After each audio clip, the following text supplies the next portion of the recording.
ஜெயந்திஸ் கிச்சனுக்கு உங்களை அன்புடன் வர இருக்கிறேன். இன்றைக்கி நம்ம பார்க்க போகிற டிஷ் என்னன்னு கேட்டிங்கன்னா சாமை அரிசி தட்டு வடை.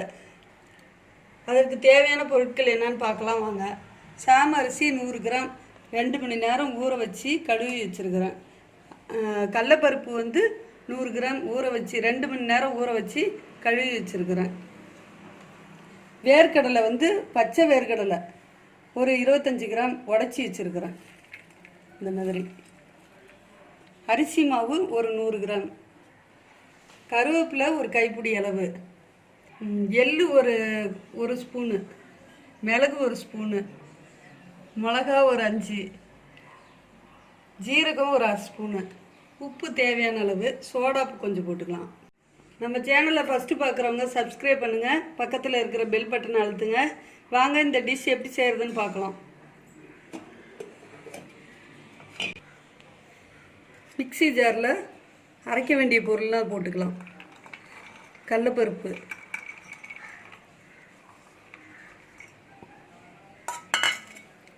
சாமை அரிசி,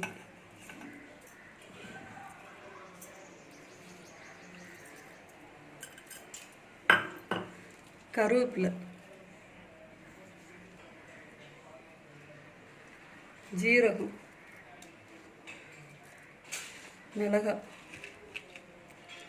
மிளகு கொஞ்சமாக போட்டுக்கலாம், பாதி நிறுத்திக்கலாம், அரைக்கும்போது போட்டுக்கலாம். இதை அரைச்சிக்கலாம்.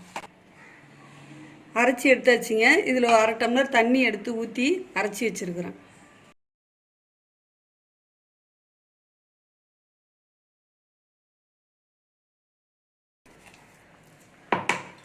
அரிசி மாவு இதில் போட்டுக்கலாம்.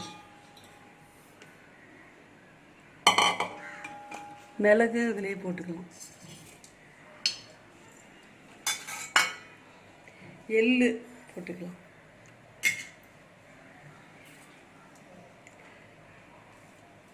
நிலக்கடலை, பச்சை நிலக்கடலை உடச்சி வச்சுருக்கேன், அதை போட்டுக்கலாம்.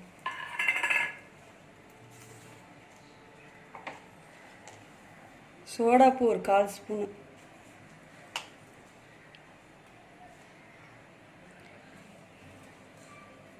உப்பு ஒரு 1/2 ஸ்பூன் போட்டுக்கலாம், தேவையான அளவு.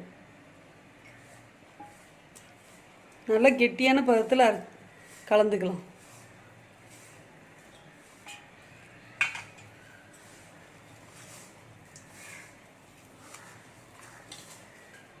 சிறுதானியங்களிலே சிறந்தது சாமை அரிசிங்க. சாமை அரிசியில் இரும்பு சத்து இருக்குது, நார் சத்து இருக்குது.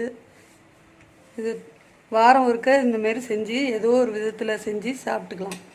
உடம்புக்கு ரொம்ப நல்லது. சூடான எண்ணெய் ஒரு கரண்டி இதில் ஊற்றிக்கலாம்.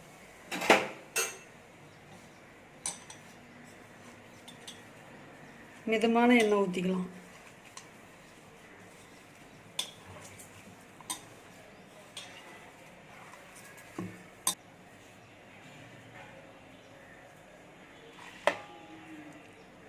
இந்தமாரி உருண்டையாக பிடிச்சி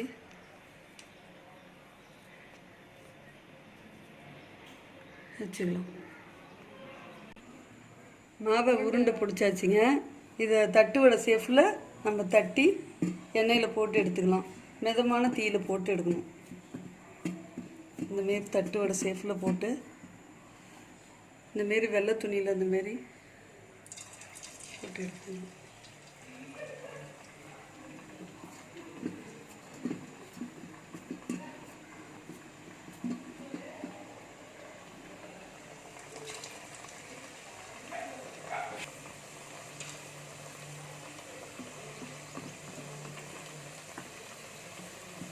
ஏதாவது ஸ்நாக்ஸ் செய்யணும்னு தோணுச்சுன்னா இந்தமாரி சாமை அரிசியில் நம்ம பிள்ளைங்களுக்கு விதவிதமாக ஏதோ ஒன்று செஞ்சு கொடுக்கலாம்.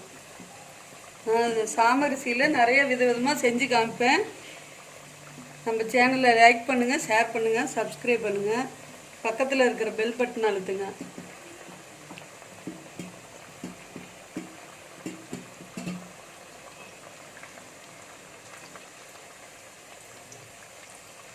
மிதமான தீயில தான் போட்டு எடுக்கணும். அப்போ தான் நல்ல மொறுமொறுன்னு வரும்.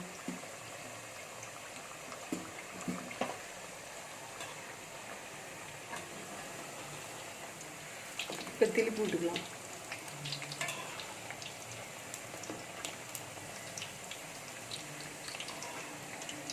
செவந்து வந்துட்டு எடுத்துடலாம். கொஞ்சம் நேரம் வெயிட் பண்ணலாம். பொன்னிறமாக ஆயிடுச்சுங்க, வெந்துருச்சு, எடுத்துடலாம். மொறு மொறுன்னு தட்டு வடை ரெடி ஆயிடுச்சு. சாமை தட்டு வடை ரொம்ப டேஸ்டியான இந்த தட்டு வடையை வீட்டில் செஞ்சு பாருங்கள், எல்லாருக்கும் ரொம்ப பிடிக்கும்.